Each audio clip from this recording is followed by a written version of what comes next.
नमस्कार प्यारे विद्यार्थियों, आप सभी का आपके अपने परिवार गोल एकेडमी बाय मोहित सर पर बहुत बहुत स्वागत है। और आप सब कैसे हैं? उम्मीद करता हूं आप सब स्वस्थ मस्त जबरदस्त होंगे। प्यारे बच्चों, आज की क्लास में हम सभी लोग हिंदी के गद्य खंड का प्रथम पाठ राष्ट्र का स्वरूप पढ़ने वाले हैं। इसके पहले वाले हम लोगों ने लेक्चर में इसका पहला जो पार्ट था राष्ट्र का स्वरूप का, उसमें हम सभी लोगों ने वासुदेव शरण अग्रवाल जी का जीवन परिचय और उनके साहित्यिक परिचय, उनकी रचनाओं से रिलेटेड सारी चीजों के बारे में जानकारी अच्छे से ग्रहण करी थी। तो अब की जो क्लास है, इस क्लास में हम सभी लोग उनके द्वारा रचित पाठ कौन सा, राष्ट्र का स्वरूप, उस राष्ट्र के स्वरूप के बारे में हम सभी लोग आज उसको पढ़ने वाले हैं। उसके हर एक पंक्ति की, हर एक लाइन की बहुत ही अच्छे तरीके से व्याख्या और उसके शब्दों के मीनिंग बहुत ही अच्छे से हम सभी लोग उसको जानेंगे। तो प्यारे बच्चों, इस क्लास को आप सभी लोग स्टार्टिंग से शुरू से पूरा देखिएगा ताकि आप सभी लोगों को पॉइंट टू पॉइंट सारी चीजें, सारे पैराग्राफ की व्याख्या बहुत ही अच्छी तरीके से समझ में आए, ताकि बोर्ड एग्जाम में जब भी ये पैराग्राफ अगर आपके एग्जाम में आए तो उससे रिलेटेड क्वेश्चन आंसर भी आए, तो उनको आप बहुत ही बेहतरीन तरीके से क्या कर सको, हल कर सको। तो इस क्लास को आप सभी लोग स्टार्टिंग से देखिएगा ताकि आपको टॉपिक का सारांश, उसकी व्याख्या बेहतरीन तरीके से समझ में आए। तो क्लास को हम लोग स्टार्ट करते हैं बिना किसी देरी के। तो देखते हैं राष्ट्र का स्वरूप। अब ये राष्ट्र का स्वरूप जो हमारा पाठ है, ये हमारा राष्ट्र का स्वरूप है। इसमें आपको दिख रहा होगा हमारे राष्ट्र, हमारे देश का तिरंगा, वहां के लोग, वहां की नदियां और लाल किला, मंदिर, और ये मतलब पूरी प्रकृति अच्छे से इसका वर्णन यहाँ पे कर दिया गया है।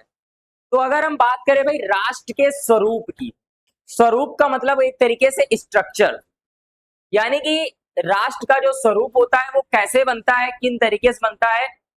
तो इसको समझाने से पहले हम आपको एक एग्जांपल देते हैं। जैसे हम अपने बात करते हैं अपने शरीर का, अपने अगर हम शरीर की बात करें तो हमारा जो शरीर होता है वो किससे मिलकर के बना हुआ है। तो हमारा जो शरीर है, आप लोग सोचते होंगे, आप लोग साइंस में पढ़े होंगे कि जो हमारा शरीर है वो हमारे अंग तंत्रों से मिलकर के बना हुआ है।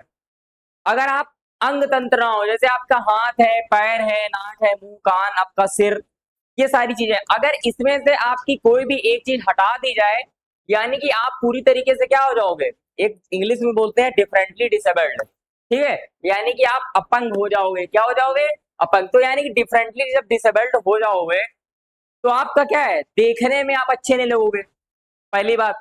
और जो आपके कार्य हैं, यानी कि आपका शरीर, वो अपूर्ण माना जाएगा। ऐसे ही हमारे जो वासुदेव शरण अग्रवाल जी हैं, उन्होंने राष्ट्र के स्वरूप की वर्णन करते हुए उन्होंने तीन चीजों के बारे में बताया। उन्होंने बताया भूमि, और भूमि पर रहने वाले जन, और जन की संस्कृति, इन तीनों को मिला करके हमारे राष्ट्र का स्वरूप बनता है। क्या बनता है, राष्ट्र का स्वरूप। अगर इन तीनों में से कोई एक चीज भी गायब हो जाती है तो हमारे राष्ट्र का जो स्वरूप है वो बन करके तैयार नहीं हो पाएगा। समझ में आया? तो उसको हम देखते हैं। तो क्या है कि राष्ट्र का स्वरूप, अब इसमें जो हमारे वासुदेव शरण अग्रवाल जी हैं, इन्होंने भैया तीन चीजें बताई, भूमि, जन, संस्कृति। तो सबसे पहला जो है ये उन्होंने बताया भूमि के बारे में। किसके बारे में बताया, तो भूमि के बारे में बताया। अगर हम बात करें भूमि की तो देखते हैं इसके बारे में क्या लिखा उन्होंने, क्या क्या चीजें बताई, ठीक है, तो उसको हम अच्छे से समझते हैं। तो उन्होंने बताया क्या,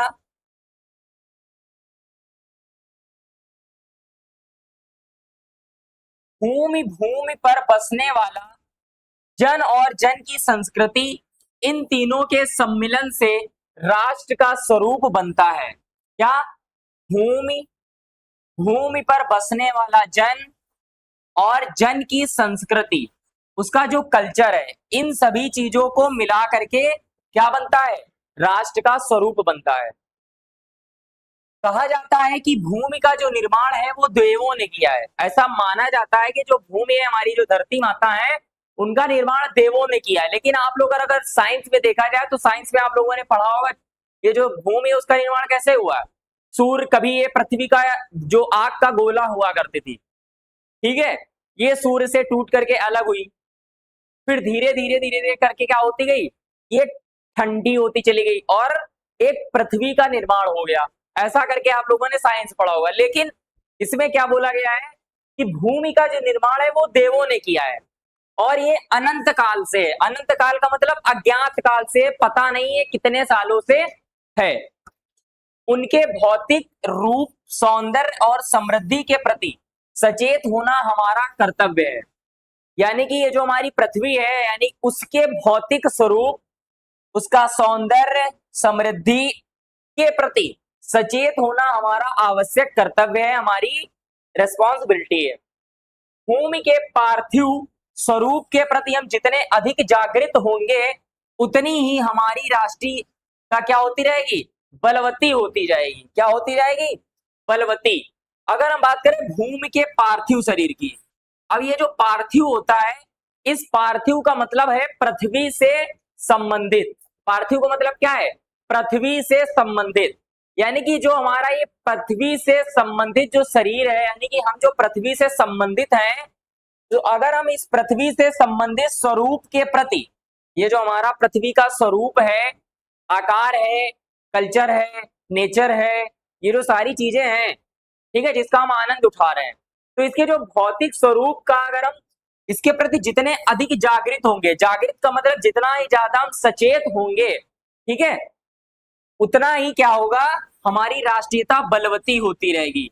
ये जो बलवती शब्द है, ये क्या है, पुल्लिंग है, सॉरी स्त्रीलिंग। क्या है, स्त्रीलिंग। और इसका जो पुल्लिंग शब्द है वो क्या है, बलवान। बलवान का क्या होता है, बलवती। बलवान हो गया पुल्लिंग और बलवती हो गया स्त्रीलिंग। तो ये हमारा स्त्रीलिंग शब्द है। और भूमि कैसी, भूमि में क्या है, भूमि है स्त्रीलिंग, इसीलिए यहाँ पे यूज किया गया बलवती हो सकेगी। अगर हम आगे बात करें भाई, यह जो पृथ्वी है सच्चे अर्थों में समस्त राष्ट्रीय विचारधाराओं की जननी है। जननी का मतलब होता है माता। जननी का मतलब क्या होता है, माता है, यानी कि माँ है। इसलिए हम लोग पृथ्वी को अपनी क्या बोलते हैं, धरती माँ। ठीक है, तो जो हमारी पृथ्वी है वह सच्चे अर्थों में समस्त राष्ट्रीय विचारधाराओं की जननी है। जो राष्ट्रीयता पृथ्वी के साथ नहीं जुड़ी वह निर्मूल होती है। क्या होती है, निर्मूल। यानी कि जो पृथ्वी, यानी कि जो राष्ट्रीयता पृथ्वी के साथ नहीं जुड़ी है, यानी कि जो नेशनलिटी है, राष्ट्रीयता जो है, वो अगर पृथ्वी के साथ नहीं जुड़ी है तो वो कैसी है, निर्मूल है। निर्मूल की मतलब, निर्मूल का मतलब होता है बिना जड़ के। क्या, बिना जड़ के, यानी कि जड़ से उखड़ी हुई है। ठीक है, आगे बात करें तो राष्ट्रीयता की जड़ें पृथ्वी में जितनी गहरी होंगी, उतनी ही राष्ट्रीयता, सॉरी उतना ही राष्ट्रीय भावों का अंकुर पल्लवित होगा। राष्ट्रीयता की जड़ें पृथ्वी में जितनी गहरी होंगी, उतना ही राष्ट्रीय भावों का अंकुर क्या होगा, पल्लवित होगा। यानी कि अगर हम बात करें, जैसे एक पेड़ होता है, पेड़ की मजबूती कब होती है, जब उसकी जड़ें पृथ्वी को बहुत ही मजबूत तरीके से उनको जकड़ के रखती हैं, मिट्टी में दबी हुई होती हैं।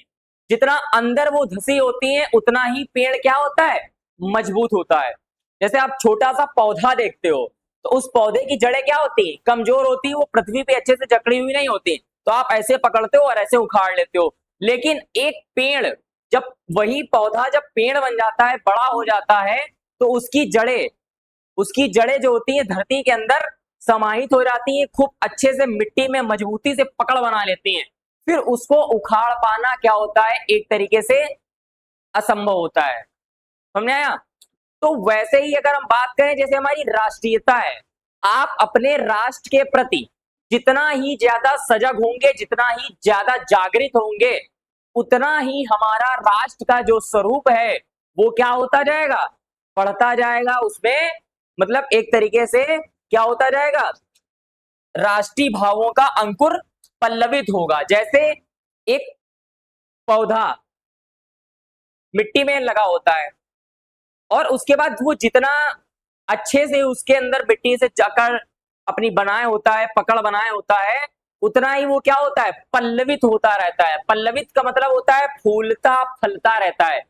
ठीक उसी प्रकार आप राष्ट्रीयता, यानी कि जो राष्ट्रीयता है, उस राष्ट्रीयता की जड़ें अगर पृथ्वी में जितनी गहरी होंगी, उतना ही हमारा जो राष्ट्रीय भाव है, अपने देश के प्रति जो प्रेम है, वो प्रेम उतना ही क्या होगा, फूलता और फलता रहेगा। समझ में नहीं आया? आप अपने देश से जितना ज्यादा प्रेम करेंगे, जितना ज्यादा मोहब्बत करेंगे, ठीक है, अपने देश के लोगों के प्रति जितना आप दयापूर्ण भाव से रहेंगे, अपने देश के लिए जितना ही ज्यादा मर मिटने के लिए तैयार रहेंगे, उतना ही आपका जो राष्ट्रीय भाव है वो क्या होता रहेगा, फूलता और फलता रहेगा। समझ में आया?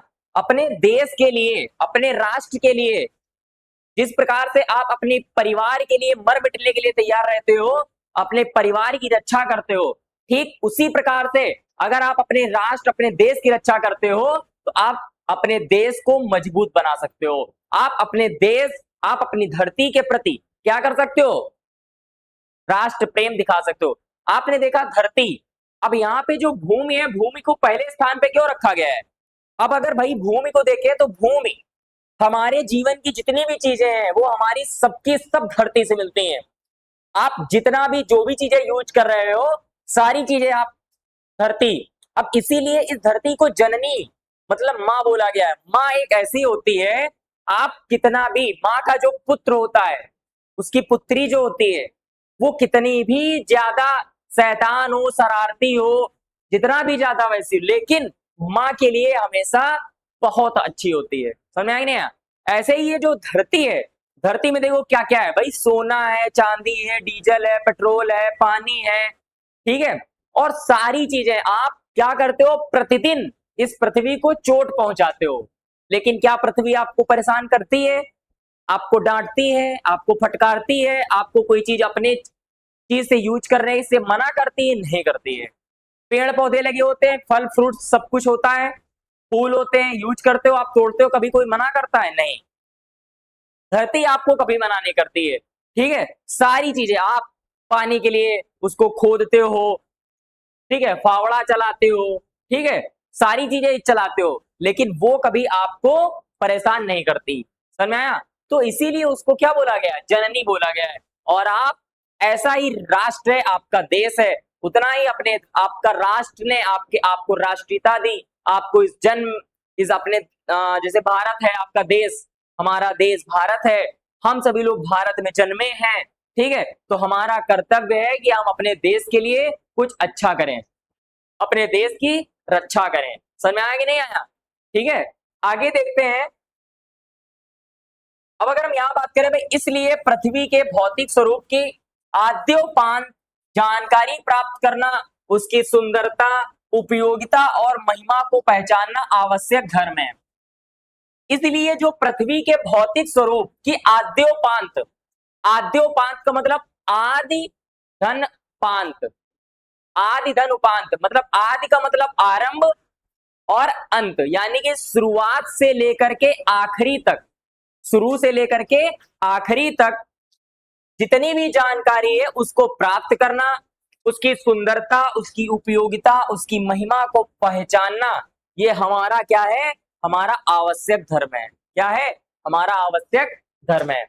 इस कर्तव्य की पूर्ति सैकड़ों हजारों प्रकार से होनी चाहिए। ये जो हमारा कर्तव्य है, ये सैकड़ों हजारों प्रकार से होना चाहिए। आप जितना भी, जो भी प्रकार, जो भी नियम, जो भी कानून आप लगा सकते हो अपने देश के लिए, अपने देश को उन्नति की ओर ले जाने के लिए, आप वो सारे कर्म करिए। समझ में आया? आगे देखो क्या लिखा है कि पृथ्वी से जिस वस्तु का संबंध है, चाहे वह छोटी हो या बड़ी हो, उसकी कुशल प्रश्न पूछने के लिए हमें कमर कसनी चाहिए। भैया कोई भी पृथ्वी से संबंधित अगर कोई भी वस्तु है, ठीक है, उसका संबंध चाहे वो छोटी हो चाहे वो बड़ी हो, ठीक है, हमें कुशल प्रश्न पूछने के लिए हमेशा कमर कसनी चाहिए। आपके अपने देश के लिए, चाहे छोटी बात हो चाहे बड़ी बात हो, कोई भी बात हो, उस पे खरे उतरने के लिए हमें अपनी कमर कसनी चाहिए, हमेशा तत्पर रहना चाहिए अपनी उस जीत के लिए, अपने देश को बचाने के लिए। ठीक है, आगे देखते हैं। पृथ्वी का सांगोपांग अध्ययन जागरणशील राष्ट्र के लिए बहुत ही आनंदप्रद कर्तव्य माना जाता है। यानी कि पृथ्वी के साथ साथ जो भी हमारा अध्ययन है वो जागरणशील, जागरणशील का मतलब जगे हुए, ठीक है, राष्ट्र के लिए बहुत ही आनंदप्रद कर्तव्य माना जाता है। गांवों और नगरों में सैकड़ों केंद्रों से इस प्रकार के अध्ययन का सूत्रपात होना आवश्यक है। गांवों और नगरों में सैकड़ों केंद्रों से इस प्रकार के अध्ययन का सूत्रपात होना आवश्यक है। ठीक है, अपने देश के लिए सजग होना। जैसे क्या होता है कि बहुत सारे आप लोग जानते होंगे, आप लोग गांव, बहुत सारे ऐसे गांव हैं जो भी पूरी तरीके से डेवलप नहीं है, वहां पे बहुत सारी चीजें नहीं है। ठीक है, तो वहां के लोग इतना ज्यादा सचेत नहीं हो पाते, उनको अपने देश के बारे में ज्यादा जानकारी है। अभी देखा जाए तो अपने देश के कुछ ऐसे गांव होंगे जहाँ पे लाइट की सुविधा ही नहीं होगी, जहाँ पे लोग अभी भी अब लाइट, एसी, कूलर, पंखे से बहुत ही ज्यादा दूर होंगे, वंचित होंगे, पता ही नहीं होगा ये होता क्या है। तो हमें क्या करना है, उन सब लोगों को सचेत करना है, उनको उन सब चीजों को जानना है, उनसे जान पहचान करवानी हर एक चीज से, ताकि वो भी अपने देश के लिए खरे उतर सके। आगे देखो, उदाहरण के लिए अगर हम बात करें तो पृथ्वी की उपजाऊ शक्ति को बढ़ाने वाले मेघ जो प्रतिवर्ष समय पर आकर के अपने अमृत जल से इसे सींचते हैं, हमारे अध्ययन की परिधि के अंतर्गत आने चाहिए। यानी कि भैया जो हमारे मेघ, मेघ मतलब बादल, जो आपके बादल हैं, अब आप बादल को देखते होगे तो बादल समय समय पे, बादल समय समय पे, भैया बरसात जब मौसम आता है, अब जैसे गर्मी होती है तो देखा होगा आपने, बहुत ज्यादा गर्मी हो जाती है तो मानसूनी वर्षा, मतलब अचानक से कभी मौसम में एकदम ठंडा बन गया, पानी गिर गया, थोड़ी गर्मी हल्की हो गई। ठीक है, फिर मतलब क्या होता है कि मानसून, ये मेघ बादल आवश्यकता अनुसार आते रहते हैं और अपना अमृत, यानी कि जो अमृत का मतलब जल जो है, वो क्या करते हैं, पृथ्वी को गिरा करके, पृथ्वी पर गिरा करके पृथ्वी को ठंडा कर देते हैं, शीतल करते हैं। तो ये जो बादल है, मेघ है, वो प्रतिवर्ष समय पर आकर अमृत जल से पृथ्वी को सींचते हैं, इस धारा को शीतल करते हैं और हमारे अध्ययन की परिधि, परिधि का मतलब, हमारी जो परिधि का मतलब होता है सीमा, परिधि का मतलब क्या होता है, सीमा। तो हमारी उस अध्ययन की सीमा के अंतर्गत इन मेघों क्या है कि इन मेघों का अध्ययन आना चाहिए। समझ में आया? तो ये हो गया। अब आगे देखते हैं इसके क्या है। अब यहाँ पे देखो क्या लिखा है, उन मेघ जलों से परिवर्धित प्रत्येक तृणलता और वनस्पति का सूक्ष्म परिचय करना ही हमारा कर्तव्य है। उन मेघ जलों से, यानी कि वो जो बादल हैं जो पृथ्वी पर जल को बरसा रहे हैं, अमृत वर्षा कर रहे हैं, उसके वजह से परिवर्धित, परिवर्धित का मतलब बढ़ता हुआ, वृद्धि होती, वृद्धि का मतलब बढ़ना, बढ़ते हुए प्रत्येक तृणलता, तृणलता का मतलब होता है तृण, तृण का मतलब तिनका, तृण का मतलब तिनका, तिनका मतलब घास और लता का मतलब बेल। तो मेघ जलों से परिवर्धित, यानी कि उस बादलों के जो पानी से गिरने की वजह से जो प्रत्येक तृणलता होती है, जो तिनके की जो लता होती है वो, और वनस्पति का सूक्ष्म परिचय प्राप्त करना, वो क्या है, हमारा कर्तव्य है। हमारा कर्तव्य है कि हमें इन सब चीजों के बारे में जानकारी रखनी चाहिए। इस प्रकार जब चारों ओर से हमारे ज्ञान की कपाट खुलेंगे, तब सैकड़ों वर्षों से शून्य और अंधकार से भरे हुए जीवन के क्षेत्रों में नया उजाला दिखाई देगा।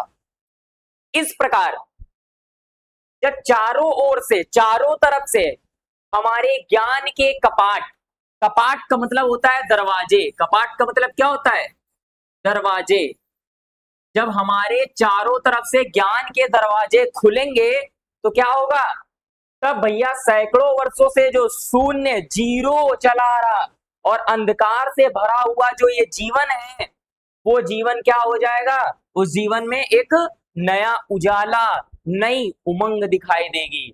समझ में आ रहा कि नहीं आ रहा? जैसे आप अगर शिक्षित नहीं है, ठीक है, आप अपनी संस्कृति, अपने देश के प्रति सजग नहीं है, तो आप कैसे हैं, सुसुप्त हैं, मतलब जगे हुए नहीं हैं, आप सोए हुए हैं। अपने देश के बारे में, अपने राष्ट्र के बारे में जानना, संस्कृति के बारे में जानना, ये हमारे लिए बहुत ही महत्वपूर्ण है। समझ में आ रहा? अगर आप ऐसे नहीं है, नहीं जानते हैं कुछ भी, तो आप अभी क्या है, सुसुप्तावस्था में, आप अभी सोए हुए हैं, आपको जागने की जरूरत है। समझ में आ रहा? जागने का मतलब सोना, ये नहीं मतलब होता है कि आप सुबह रात में सो गए, सुबह उठ गए, ये सोना जागना नहीं। सोना जागना मतलब यहां से, दिमाग से जागना, दिमाग से आप जागे हुए हो कि नहीं जागे हुए हो। सबसे मेन इंपॉर्टेंट है आप अपने माइंड से जगे हो कि नहीं। इससे जो जगा है वही इस दुनिया में सब कुछ कर सका है। ठीक है, आगे देखो फिर क्या है। धरती माता की कोख में जो अमूल्य निधियां भरी हैं, जिनके कारण वह वसुंधरा कहलाती है, उससे कौन परिचित ना होना चाहेगा। अब यहाँ पे क्या लिखा है, जो ये पृथ्वी है, ये जो धरा है, धरती है, धरती माता की कोख, कोख का मतलब होता है गर्भ, कोख का मतलब होता है गर्भ। जैसे आपकी माँ जो होती है, हमारी माँ जो होती है, वो क्या करती है, हम सभी लोगों को अपनी कोख में रखती, अपने गर्भ में रखती हैं। ठीक उसी प्रकार जो धरती है वो अपनी कोख में क्या रखे हुए, अमूल्य निधियां, मतलब अमूल्य निधियां जैसे हीरा जवाहरात सोना चांदी, समझ में आ रहा, पेट्रोल डीजल, मतलब बहुत प्रकार की अनेक चीजें। सबसे ज्यादा आप जैसे बोलते हो जल ही जीवन है, जल सबसे इंपॉर्टेंट। सोना नहीं मिलेगा, चांदी नहीं मिलेगी तो आप रह लोगे, लेकिन अगर पानी नहीं मिलेगा, बस गर्मी चल रही, आपको कोई बहुत तेज प्यास लगी है, आपके बहुत तेज प्यास लगी, आपका गला सूख रहा है, ठीक है, और आपको कोई कैरेट भर के सोना दे दे और एक बोतल अगर पानी दे दे, तो आप क्या लेना चाहोगे, सोना लेना चाहोगे कि पानी लेना चाहोगे, आप कमेंट में जरूर बताना। ठीक है, तो क्या है, आप उस टाइम जब आप प्यास से मर रहे होगे ना, तो आपको सोना नहीं दिखाई देगा, आपको पानी दिखाई देगा। इसीलिए क्या बोला गया है, जल ही जीवन है। तो इस जो हमारी धरा है, इसमें अमूल्य निधियां भरी हुई हैं, और इसीलिए इस पृथ्वी को कहा गया है वसुंधरा, यानी कि अमूल्य निधियों से भरी हुई, यानी कि अमूल्य निधियों को धारण करने वाली धरा क्या बोलते हैं, उसी को बोलते हैं वसुंधरा, मतलब पृथ्वी बोलते हैं। ठीक है, अब बात करें, और इससे कौन परिचित ना होना चाहेगा कि पृथ्वी में क्या क्या चीजें पाई जाती हैं। लाखों करोड़ों वर्षों से अनेक प्रकार की धातुओं को पृथ्वी के गर्भ में पोषण मिला है, लाखों करोड़ों वर्ष से। जैसे हीरा लोहा कोयला, ये सब क्या है, लाखों करोड़ों वर्ष से पृथ्वी में भरे पड़े हैं, समझ में आ रहा। और इनको धरती माता ने अपने कोख में पोषण दिया है, उनको उसमें पाला पोसा है, बड़ा किया है, समझ रहे हो, जिनका हम आज आनंद उठा पा रहे हैं। दिन रात बहने वाली नदियां जो हैं, दिन रात बहने वाली नदियों ने पहाड़ों को पीस पीस कर अगणित प्रकार की मिट्टियां से पृथ्वी की देह को सजाया है। यानी कि क्या होता है कि जैसे आप कोई आकृति बने, और उस आकृति जैसे आप कोई आलेखन बनाते हो, डिजाइन बनाते हो, तो उसमें आप डिफरेंट कलर के कलर फिल करते हो, तो वो जो आकृति होती है, वो आपकी आकृति बहुत ही बेहतरीन लगने लगती है, बहुत ही सुंदर लगती है। ठीक उसी प्रकार से जो हमारा ये देश है, यहाँ पे जो बहने वाली नदियां हैं, वो नदियां पहाड़ों से पीस पीस करके मिट्टी को ला करके इस धरा पे इकट्ठा कर दिए हैं। आपने मिट्टी पढ़ा होगा एसएसटी में, सामाजिक विज्ञान में पढ़ा होगा मिट्टियों के बारे में, आप लोगों ने लाल मिट्टी, काली मिट्टी, दोमट मिट्टी, जलोढ़ मिट्टी, लेटेराइट मिट्टी, ककड़ीली मिट्टी, पथरीली मिट्टी, कई सारी मिट्टी, समझ में आ रहा। तो इन सारी मिट्टियों से इस पृथ्वी को क्या किया है, क्या किया है भैया, इस पृथ्वी की देह को सजाया है। क्या किया है, सजाया है। हमारे भावी हमारे भावी आर्थिक अभ्युदय के लिए इन सबकी जांच पड़ताल अत्यंत आवश्यक है। हमारे भावी आर्थिक अभ्युदय के लिए इन सबकी जांच पड़ताल क्या है, बहुत ही ज्यादा आवश्यक है। भैया जो हमारी जो पृथ्वी है, इसका उदय, इसके लिए क्या है, हमारी भावी आर्थिक अभ्युदय के लिए इनकी जांच पड़ताल करना हमारे लिए बहुत ही क्या है, आवश्यक है। क्या है, बहुत ही आवश्यक है। ठीक है, तो यहां तक इसका अर्थ आपको समझ में आया होगा, इसकी व्याख्या बहुत ही अच्छे तरीके से। ठीक है, और आगे देखते हैं। अब इसके बाद बात करते हैं भाई, पृथ्वी की गोद में जन्म लेने वाली जड़ पत्थर कुशल शिल्पियों से संवारे जाने पर अत्यंत सौंदर्य के प्रतीक बन जाते हैं। जड़ पत्थर यानी कि क्या होता है कि जो इस पृथ्वी पे पाए जाने वाले जड़े पत्थर, मतलब पत्थर, और उन पत्थरों को शिल्पकारों के द्वारा, इनके द्वारा, शिल्पकारों के द्वारा ठोक कर, पीट कर, घिस कर उनको क्या दिया जाता है, एक आकृति दी जाती है। जैसे हम भगवान, आज आप लोग भगवान देखते हैं, शंकर भगवान देखते हैं, ठीक है, विष्णु भगवान आप जानते हैं, हनुमान जी को जानते हैं, ठीक है, दुर्गा माता जी को, मतलब कई सारे ऐसी देवी देवताएं हैं जिनकी मूर्ति किसकी बनी है, ज्यादा से ज्यादातर पत्थरों की बनी हुई है। और उन पत्थरों पे उन कलाकृतियां करके, वास्तुकला यानी कि जो शिल्पकारों के द्वारा उन पे कलाकारी, उन पत्थरों को काट काट करके जो आकार बनाया गया है, कितना सौंदर्यशाली प्रतीत होता है। समझ में आया? तो संवारे जाने पर वो अत्यंत सौंदर्य के प्रतीक बन जाते हैं।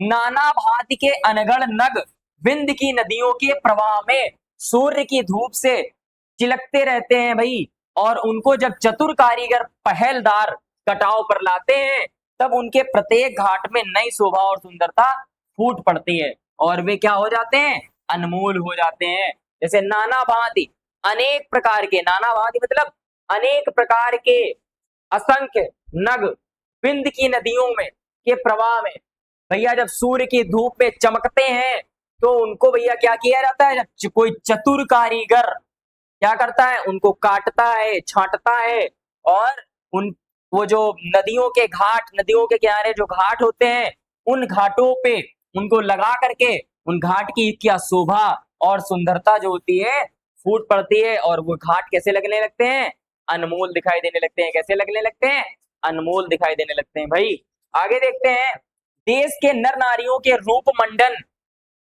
और सौंदर्य प्रसाधन में इन छोटे पत्थरों का भी सदा से कितना भाग रहा है। यानी कि बात करें भाई, जो नर है, नारी है, उनके रूप मंडन और सौंदर्य प्रसाधन में, समझ आ रहा, उसमें ये छोटे छोटे जो पत्थर हैं, इन पत्थरों ने क्या किया है, सदा क्या किया है, सदा से कितना भाग रहा है।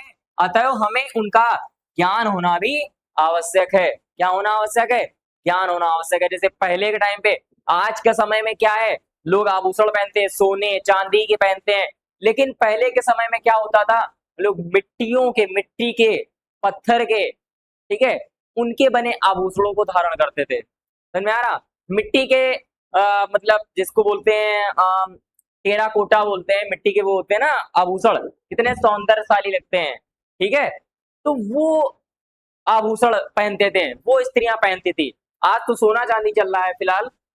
तो क्या है कि ये सब क्या है, आगे देखते हैं भाई।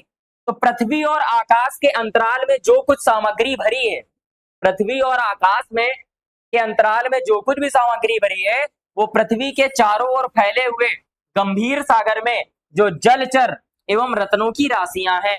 क्या है, जो जलचर, जलचर का मतलब जल में विचरण करने वाले, और रत्न, रत्न का मतलब तो जानते ही हो, ठीक है, तो वो सारे क्या हैं, रत्न हैं।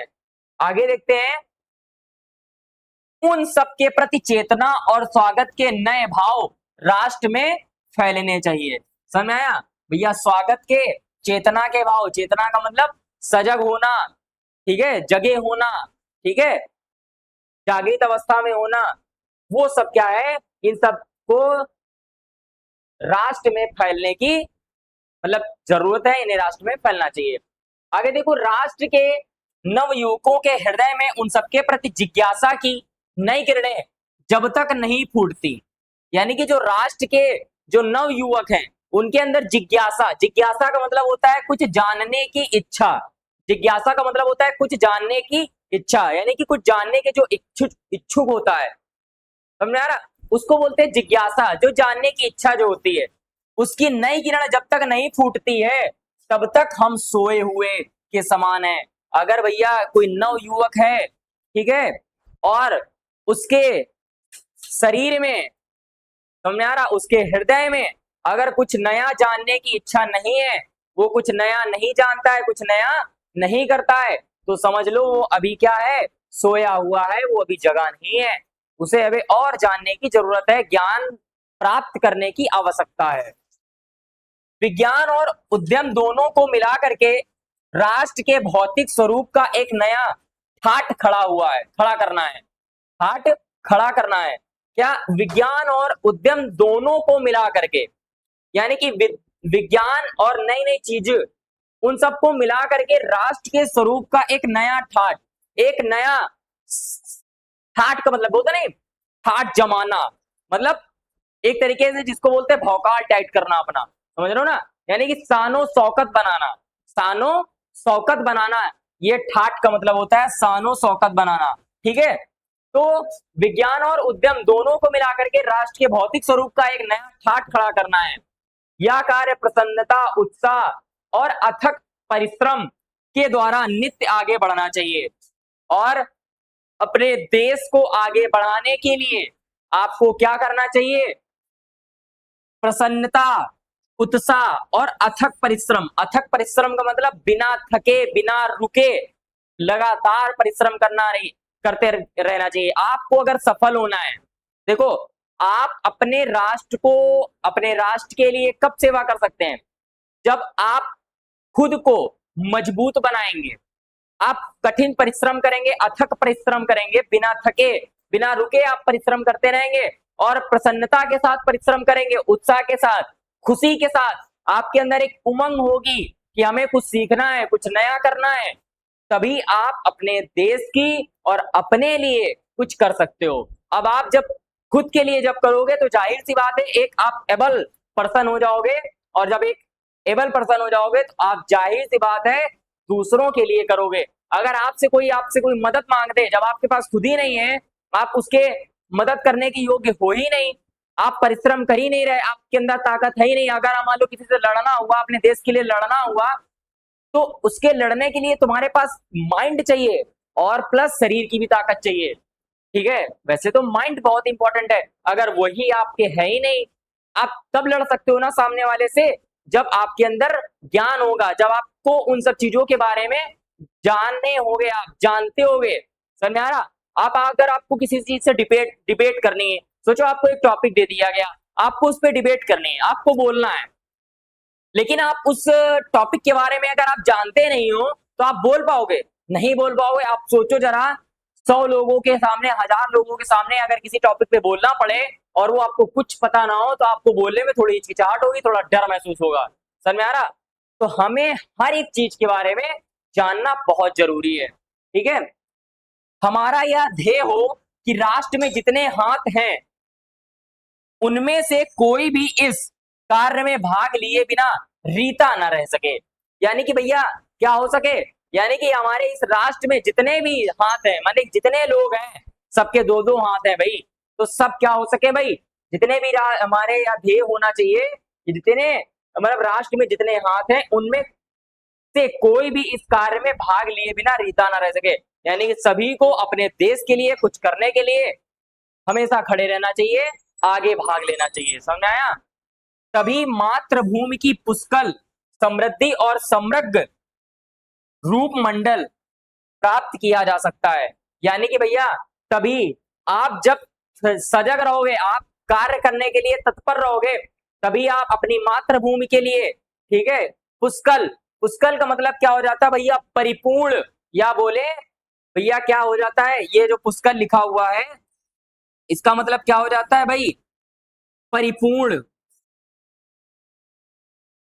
या बोले प्रचुर, अधिक, ये ठीक है, ये सब और समृद्धि और समग्र रूपमंडल, रूपमंडल मतलब आकार, वास्तुकला, ठीक है, वो सब तभी प्राप्त किया जा सकता है। समझ में आया कि नहीं आया? आगे देखते हैं, इसके बाद क्या है, यहां तक हो गया। तो ये हमारा था यहाँ तक कि भूमि के बारे में, किसके बारे में था? भूमि के बारे में। यहां तक हमारा भूमि के बारे में था, इसको हम सभी लोगों ने बहुत ही अच्छी तरीके से समझ लिया है। अब इसके आगे आता है जन। अब हमको किसके बारे में जानना है? जन के बारे में जानना है, लोक के बारे में जानना है। अब देखो जन के बारे में क्या है, तो मातृभूमि पर निवास करने वाले मनुष्य राष्ट्र का दूसरा अंग है। सबसे पहला अंग है पृथ्वी, और इस पृथ्वी पे रहने वाले जो लोग हैं, जो मनुष्य हैं, वो इस राष्ट्र का दूसरा अंग है। पृथ्वी हो और मनुष्य ना हो, क्या हो? पृथ्वी हो और मनुष्य ना हो तो राष्ट्र की कल्पना असंभव है। क्या है? राष्ट्र की कल्पना असंभव है। पृथ्वी है लेकिन उस पर रहने वाला नहीं है। जैसे आप एक सपोज एक बात करें, जैसे आपका एक घर है, एक घर है और उस घर पे रहने वाला कोई नहीं है, परिवार नहीं है, तो क्या वो घर किसी काम का है? नहीं होगा, वो घर किसी काम का नहीं। अगर एक घर बना है, उस घर में अगर रहने वाले हैं, तो उस घर की सौंदर्यता, उसका जीवन काल बढ़ता चला जाएगा। लेकिन उस घर में अगर कोई रहने वाला नहीं है, तो वो घर एक शमशान की तरीके है।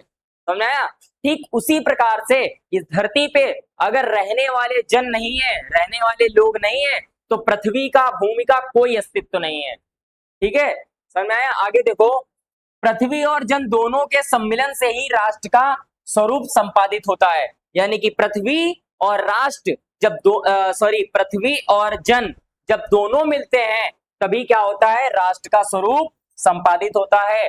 जन के कारण ही पृथ्वी मातृभूमि की संज्ञा प्राप्त करती है। अगर लोगों के कारण, अगर एक माँ जो होती है, एक जो माँ होती है, हमारी माँ, आपकी माँ, उनको माँ की संज्ञा कब मिली? जब एक लड़की होती तब उसको कोई माँ नहीं कहता है, लेकिन उसको माँ कब कहा जाता है? जब वो एक पुत्र, यानी कि जब उसका कोई पुत्र हो या उसकी कोई पुत्री हो, तब जाके उसको क्या मिलती है? माँ की संज्ञा मिलती है। वैसे ही अगर लोग नहीं है, जन नहीं है, तो क्या माँ, धरती को धरती माता की संज्ञा दी गई होती? ना दी गई होती। तो वही कहा गया है कि जन के कारण ही पृथ्वी जो है उसको मातृभूमि की संज्ञा प्राप्त हुई है।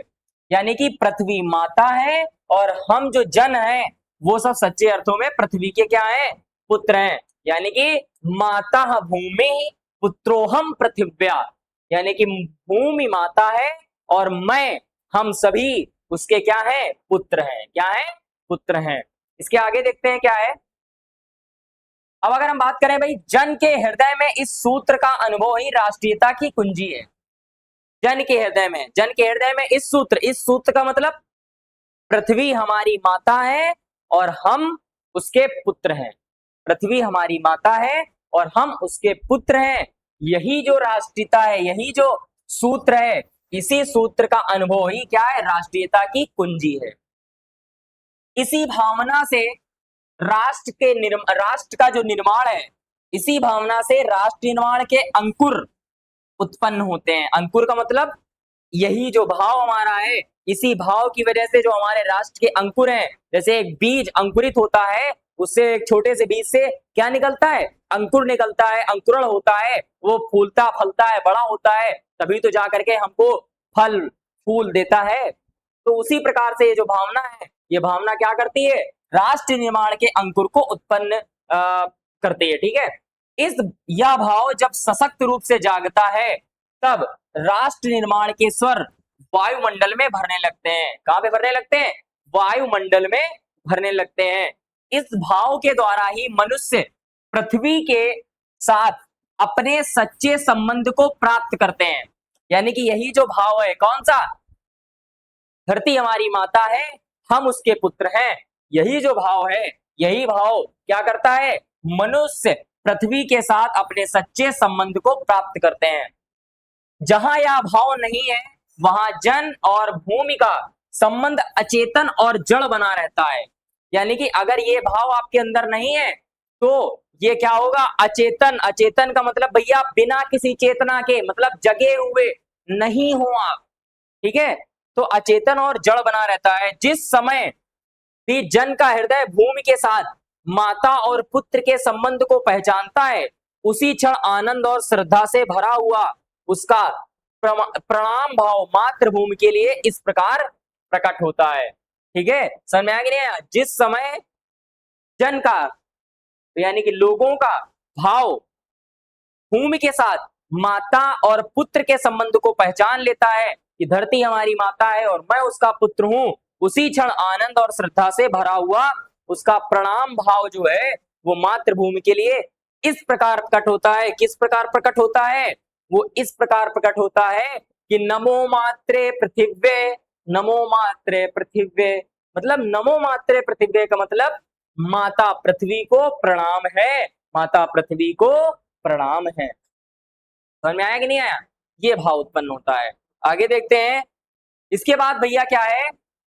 यह जो प्रणाम भाव है, यह प्रणाम भाव ही भूमि और जन का दृढ़ बंधन है। क्या है? दृढ़ मतलब मजबूत बंधन है। क्या? कि हम, धरती हमारी माता है और हम धरती के पुत्र हैं, पृथ्वी के पुत्र हैं। यही हमारा जो है ये क्या है? दृढ़ बंधन है। इसी दृढ़ भित्ति पर राष्ट्र का भवन तैयार किया जाता है। यही जो हमारा कठोर भाव है, यानी कि मजबूत भाव है, इसी भाव की वजह से ये जो दृढ़ भित्ति है, भित्ति का मतलब होती है दीवार, भित्ति का मतलब क्या होता है? दीवार, दीवार। इसी दीवार की वजह से भैया क्या है? राष्ट्र का भाव तैयार किया जाता है। इसी दृढ़ चट्टान पर राष्ट्र का चिरजीवन आश्रित रहता है। क्या रहता है? चिरजीवन आश्रित रहता है। इसी मर्यादा को मानकर राष्ट्र के प्रति मनुष्य के कर्तव्य और अधिकारों का उदय होता है और जन पृथ्वी के साथ माता और पुत्र के संबंध को स्वीकार करता है। उसे ही पृथ्वी के वरदानों में भाग पाने का अधिकार है। यानी कि जो व्यक्ति, जो जन, जो लोग ये मानते हैं कि धरती हमारी माता है और मैं उसका पुत्र हूं, बस उन्हीं लोगों को पृथ्वी में पाई जाने वाली हर एक चीज का अधिकार है कि वो उसके अधिकार, जो उसकी चीजें हैं, उनका भरण पोषण कर सकते हैं। माता के प्रति अनुराग और सेवा भाव पुत्र का स्वाभाविक कर्तव्य है। यानी कि अपने माँ के प्रति, अपनी माता के प्रति कैसा भाव? अनुराग का भाव, प्रेम का भाव और सेवा भाव। मतलब माता के लिए, सेवा के लिए हमेशा तत्पर हो। अगर माँ अगर कोई भी कुछ भी बोल दे कि बेटा ये तुमको करना है, तो बेटा उसको क्या मान ले? एकदम पत्थर की रेखा, कभी मिटने वाली रेखा ना हो। मतलब उसने, अगर माँ ने बोल दिया कि ये करना है, तो उसका मतलब तुम्हें करना है, भले तुम्हारी करोड़ों का नुकसान हो जाए, लेकिन अपनी माँ का काम जरूर करना है। ठीक है, तो ये है। इसके आगे बात करते हैं। वह एक निष्कारण अर्थ धर्म है। निष्कारण का मतलब निस्वार्थ। ये को माँ का जो प्रेम होता है, माँ आपके साथ निस्वार्थ प्रेम करती है, उसको कुछ आपसे नहीं चाहिए होता है। आप करोड़ों रुपए कमा रहे हो, आपकी क्या तनख्वाह है, आप कितना वेतन है, कोई मतलब नहीं होता है। बस उसको सिर्फ एक चीज से सुख मिलता है, वो ये होता है कि मैं इसकी माँ हूं और ये मेरा पुत्र है। बस इसके अलावा कुछ भी नहीं चाहिए होता है। समझ में आ रहा कि नहीं आ रहा? तो वही क्या है? ये एक निस्वार्थ धर्म है। स्वार्थ के लिए पुत्र का माता के प्रति प्रेम पुत्र के आधा पतन को सूचित करता है। यानी कि जो पुत्र अपनी माता की सेवा किस लिए करता है भैया? किस लिए करता है? स्वार्थ के लिए।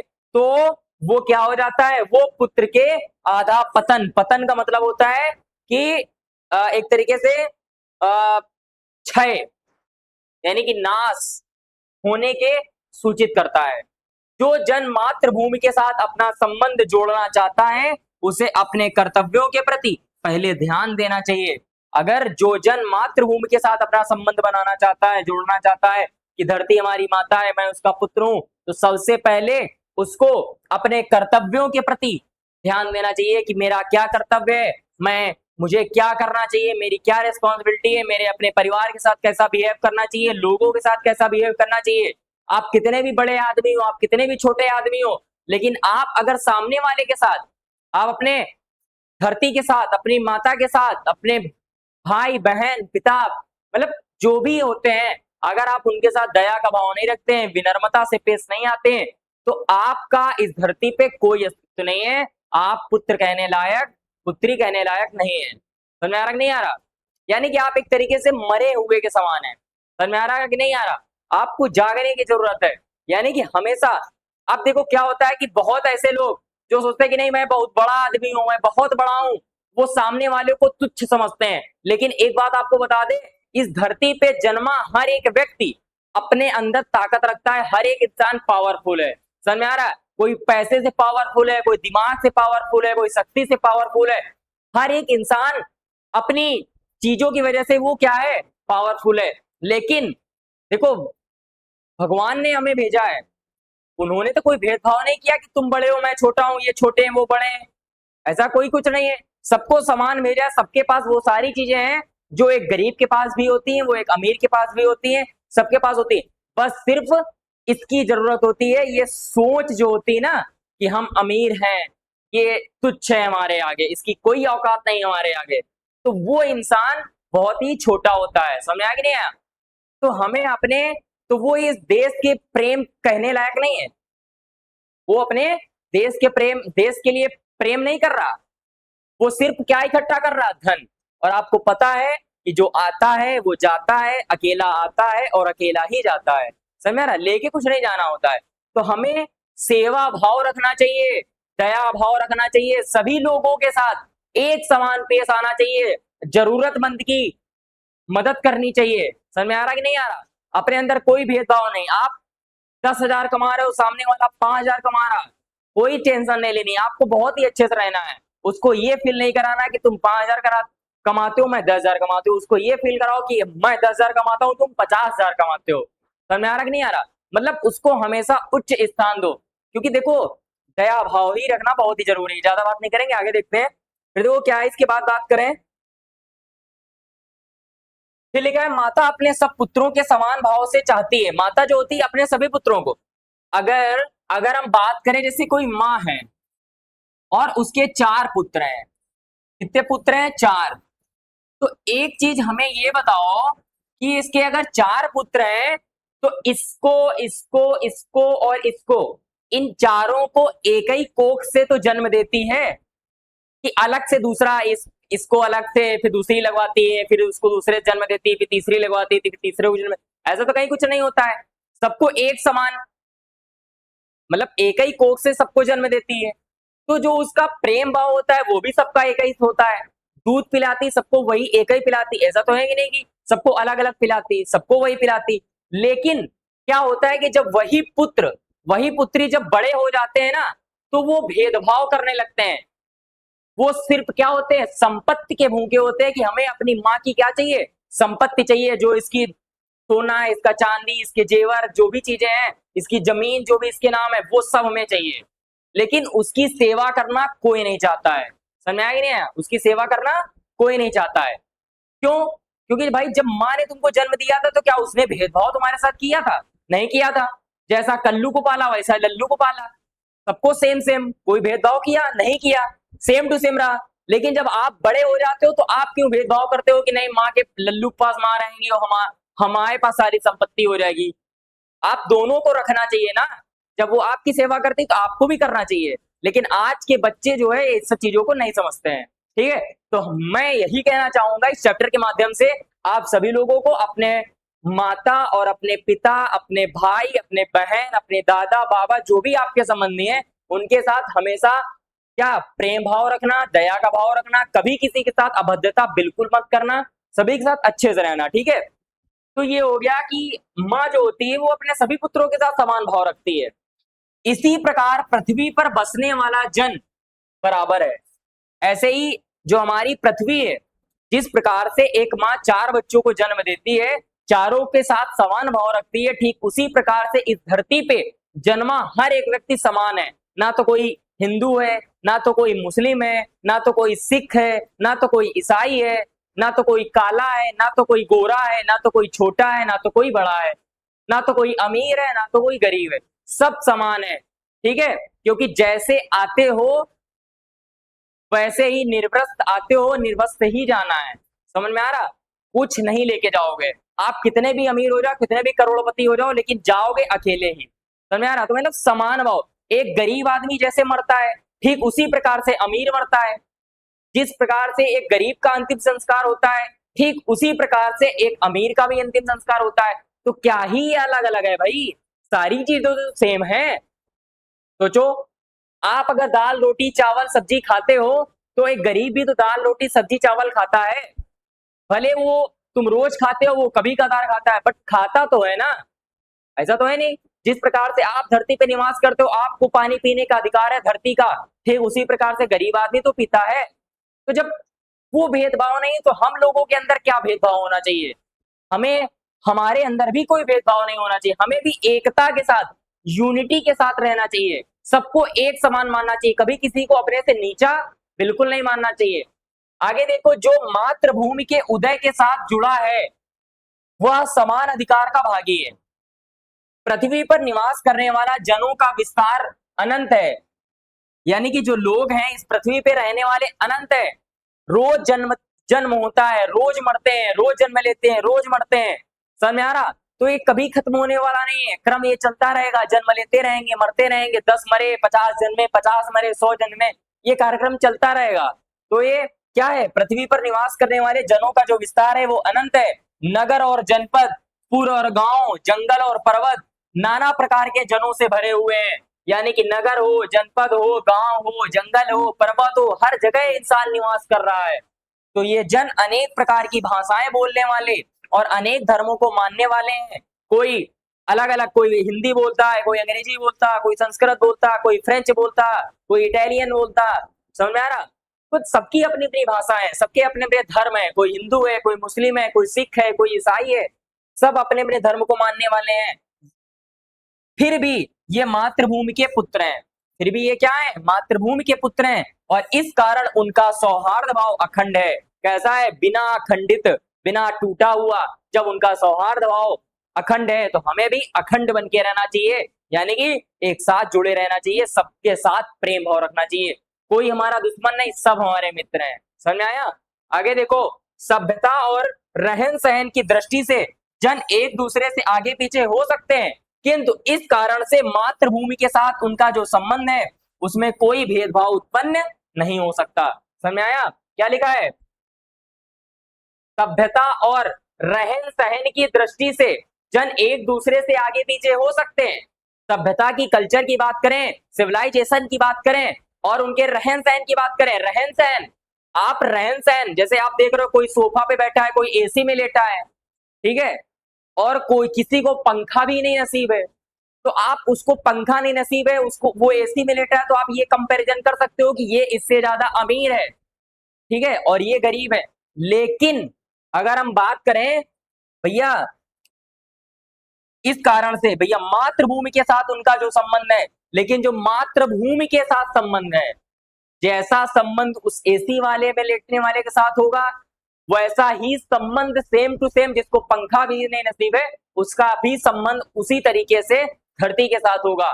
तो यानी कि उसमें कोई भेदभाव उत्पन्न नहीं हो सकता है। हम सिर्फ दृष्टि से देख, आंखों से देख करके छोटा बड़ा करते हैं, हिंदू मुस्लिम करते हैं, लेकिन अगर रियलिटी में देखा जाए तो मातृभूमि हमारे साथ ऐसा कुछ भी नहीं करती है।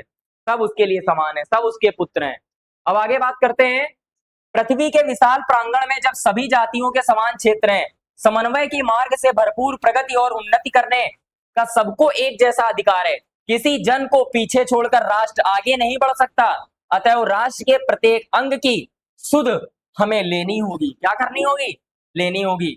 भैया अगर हम बात करें पृथ्वी के विशाल प्रांगण में, पृथ्वी का जो ये विशाल प्रांगण है, इसमें सभी जातियों के समान क्षेत्र हैं, समन्वय के मार्ग से भरपूर प्रगति और उन्नति करने का सबको एक जैसा अधिकार है। सभी लोग उन्नति कर सकते हैं, सभी लोग आगे बढ़ सकते हैं। क्या कर सकते हैं भैया? सभी लोग आगे बढ़ सकते हैं, सभी लोग उन्नति कर सकते हैं, सबको अधिकार है। किसी जन को पीछे छोड़कर राष्ट्र आगे नहीं बढ़ सकता, अतएव राष्ट्र के प्रत्येक अंग की सुध हमें लेनी होगी। राष्ट्र के शरीर के एक भाग में यदि अंधकार और निर्बलता का निवास है तो समग्र राष्ट्र का स्वास्थ्य उतने अंश में असमर्थ रहेगा। भैया क्या रहेगा?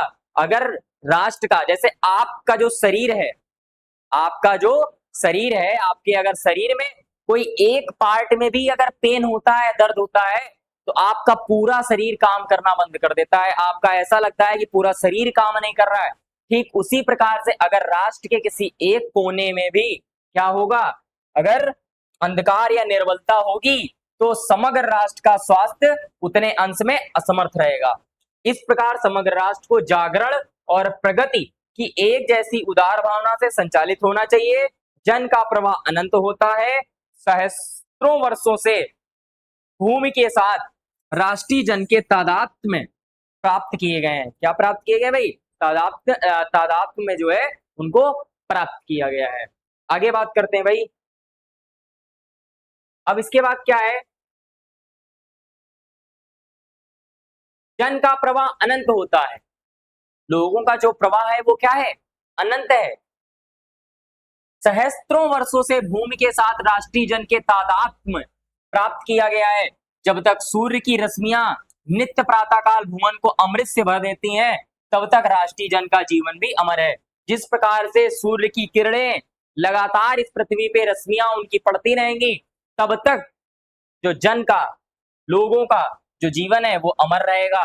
ठीक है, इतिहास के अनेक उतार चढ़ाव पार करने के बाद भी राष्ट्र निवासी जन नई उठती लहरों से आगे बढ़ने के लिए अजर अमर है। ठीक है, इतिहास के अनेक उतार चढ़ाव पार करने के बाद भी जो राष्ट्र में निवास करने वाले जन हैं वो नई उठती लहरों के साथ में आगे बढ़ने के लिए अजर अमर है। क्या है? अजर और अमर है। अजर का मतलब कभी बूढ़ा ना होने वाला, और अमर का मतलब जो कभी ना मरने वाला। ठीक है, तो ये सारी चीजें हैं। तो जन का सततवाही जीवन नदी के प्रवाह की तरह है, यानी कि सततवाही का मतलब होता है निरंतर प्रवाहित होते रहना। जैसे नदी लगातार बहती रहती, ठीक उसी प्रकार से ये जीवन चलता रहता है और चलता रहेगा, जिसमें कर्म और श्रम के द्वारा क्या है, उत्थान के अनेक घाटों का निर्माण करना होता है। अपना जो शरीर है तो ये कब चलता रहेगा? ये हमारे कर्मों की वजह से, हमारे श्रम की वजह से चलता रहेगा। समझ में आ रहा? आप घर पे लेटे रहोगे, कोई काम नहीं करोगे तो आपकी बीमारियां हो जाएंगी और आपका शरीर अंध हो जाएगा। समझ में आ रहा? लेकिन आप अगर कर्म करते रहेंगे, श्रम करते रहेंगे, तो आपका जो शरीर है, आपका जो जीवन का प्रवाह है, उसके उत्थान के अनेक घाटों का निर्माण होता रहेगा। ठीक है, इसके आगे देखते हैं क्या है। आगे बात करें भाई, तो वहां से जन खत्म हो गया। अब हम बात करते हुए संस्कृति की। ये हमारा जो तीसरा अंग है और ये लास्ट अंग है। राष्ट्र का तीसरा अंग जन की संस्कृति है, कल्चर, सभ्यता। क्या है? मनुष्य ने युगों युगों से जिस सभ्यता का निर्माण किया है वही उसके जीवन की श्वास और प्रश्वास है। यानी कि लोगों ने जिस सभ्यता का, जिस संस्कृति का निर्माण किया है वही उनके जीवन का क्या है, श्वास है। वही उसी से अपना सांस और प्रश्वास लेते रहते हैं। भैया बिना संस्कृति के जन की कल्पना कबंध मात्र है। अगर भैया कबंध का मतलब क्या होता है भैया, यहाँ पे लिख दे रहे हैं। कबंध का मतलब होता है बिना सिर का धड़ या शरीर, यानी बिना सिर का। अगर आपकी खोपड़ी नहीं है, आपका ये सिर नहीं है, तो आपका ये शरीर कैसा है, बेकार है। ठीक उसी प्रकार से अगर संस्कृति नहीं है, ठीक है, तो जन का कल्पना जो है वो कबंध मात्र है, बिना सिर के शरीर के समान है। संस्कृति ही जन का मस्तिष्क है। जिस प्रकार से कंप्यूटर का मस्तिष्क क्या है, सीपीयू, वैसे ही संस्कृति का जो, जन का जो मस्तिष्क है वो क्या है, संस्कृति है। और संस्कृति के विकास और अभ्युदय के द्वारा ही राष्ट्र की वृद्धि संभव है। यानी कि संस्कृति का जो विकास होता रहेगा तभी इस राष्ट्र की वृद्धि संभव है, अन्यथा नहीं है। तो राष्ट्र के समग्र रूप में भूमि और जन के साथ साथ जन की संस्कृति का महत्वपूर्ण स्थान है। यदि भूमि और जन अपनी अपनी संस्कृति से विरहित का मतलब होते हैं भैया विहीन, मतलब उससे दूर हो जाते हैं, कर दिए जाएं, तो राष्ट्र का लोप समझना चाहिए। क्या हो जाइए, राष्ट्र का लोप समझना चाहिए। जीवन के विटप का पुष्प, विटप का मतलब होता है पेड़, विटप का मतलब क्या होता है, पेड़। तो जीवन का जो पेड़ है उसका जो फूल है वही क्या है, संस्कृति है। वही क्या है, संस्कृति है। और संस्कृति के सौंदर्य और सौरभ में ही राष्ट्रीय जन के जीवन का सौंदर्य और यश अंतर्निहित है, यानी कि उसके अंदर समाहित है। क्या है, समाहित है। समझ आ गया? ये हो गई संस्कृति। आगे देखते हैं क्या है। इसके बाद अब बात करते हैं ज्ञान और कर्म दोनों के पारस्परिक प्रकाश की संज्ञा संस्कृति। संस्कृति क्या है, ज्ञान और कर्म। आपके अंदर ज्ञान और आपके अंदर कर्म। आपके अंदर ज्ञान बहुत सारा है लेकिन आप कर्म कुछ कर ही नहीं रहे, तो आपके ज्ञान का कोई फायदा है नहीं। आप कर्म कर रहे हो लेकिन आपको ज्ञान नहीं, तो भी कोई फायदा नहीं। इन दोनों के मिलन से ही क्या है, संस्कृति है। और भूमि पर बसने वाले जन ने ज्ञान के क्षेत्र में जो सोचा है और कर्म के क्षेत्र में जो रचा है, दोनों के रूप में हमें राष्ट्रीय संस्कृति के दर्शन मिलते हैं। जीवन के विकास की युक्ति ही संस्कृत के रूप में प्रकट होती है। प्रत्येक जाति अपनी अपनी विशेषताओं के साथ इस दुनिया को निश्चित करती है और उसमें प्रेरित संस्कृति का विकास करती है। इस दृष्टि से प्रत्येक जन की अपनी अपनी भावना के अनुसार पृथक पृथक मतलब अलग अलग संस्कृतियां राष्ट्र में विकसित होती हैं, परंतु उन सब का जो मूल आधार है वो पारस्परिक सहिष्णुता और समन्वय पर निर्भर करता है। किस पे निर्भर करता है भैया? समन्वय पे निर्भर करता है। तो यहां तक समझ में आ गया होगा। अब इसके आगे बात करते हैं।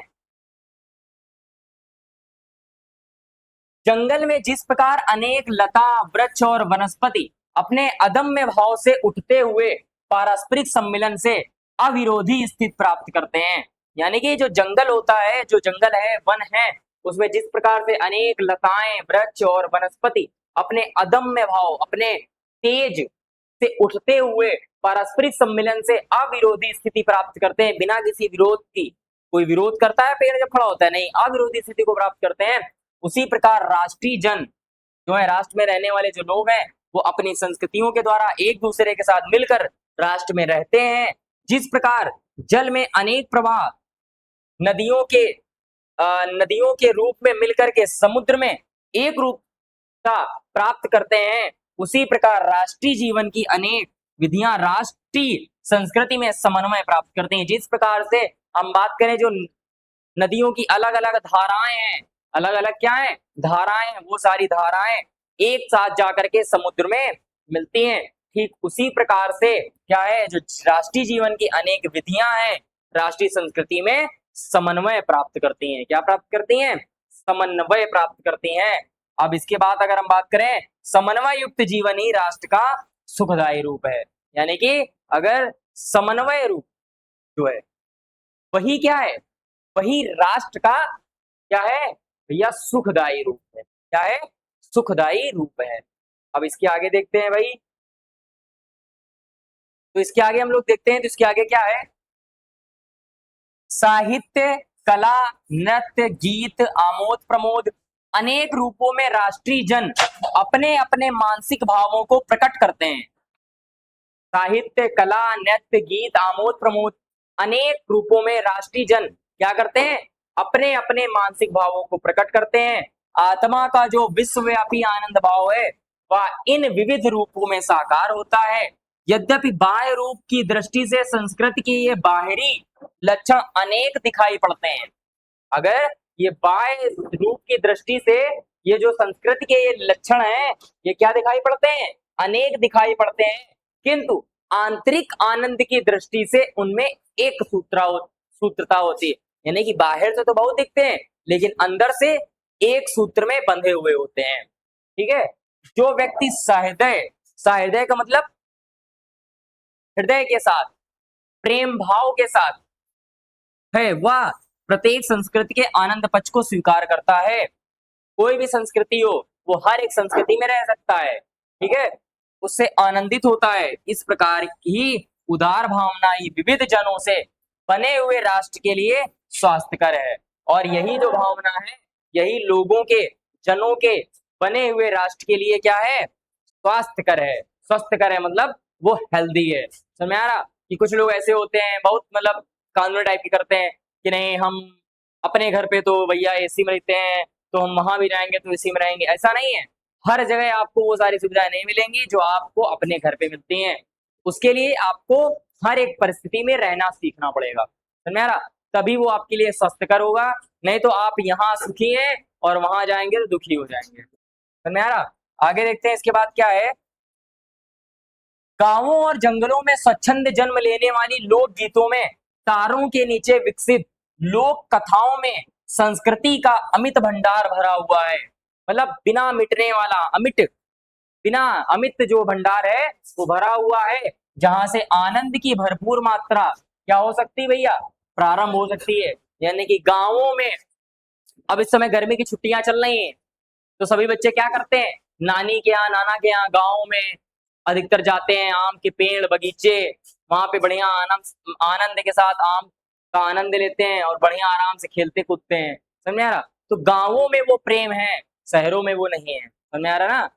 तो वही राष्ट्रीय संस्कृति के परिचय काल में उन सबका स्वागत करने की आवश्यकता है। पूर्वजों ने चरित्र और धर्म विज्ञान, साहित्य, कला और संस्कृति के क्षेत्र में जो कुछ भी पराक्रम किया है, उस सारे विस्तार को हम गौरव के साथ धारण करते हैं और उसके तेज को अपने भावी जीवन में साक्षात देखना चाहते हैं। ठीक है, क्या करना चाहते हैं? साक्षात देखना चाहते हैं। और यही जो राष्ट्र है वो संवर्धन का स्वाभाविक प्रकार है। क्या है? यही राष्ट्र का स्वाभाविक प्रकार है। यानी कि भैया अगर हम बात करें तो ये जो हमारा पूर्वजों के चरित्र और धर्म विज्ञान, साहित्य, कला, संस्कृति के क्षेत्र में जो कुछ भी पराक्रम उन्होंने किया है, ठीक है, आज हम इस धरती पर खड़े हैं, अच्छे से जीवन यापन कर रहे हैं, स्वतंत्र हैं, किसकी वजह से? हमारे पूर्वजों की वजह से। उन्होंने खून पसीना एक करके हमको आजादी दिलाई, ठीक है, हमको गुलामी से आजाद किया और तभी हम आज क्या है? स्वतंत्र रूप से जी पा रहे हैं, बोल पा रहे हैं, खा पा रहे हैं, सब कुछ कर पा रहे हैं। ठीक है, यहाँ से वहां कहीं भी जाना, कुछ सब कुछ कर पा रहे हैं। ठीक है, अब आगे देखते हैं क्या है।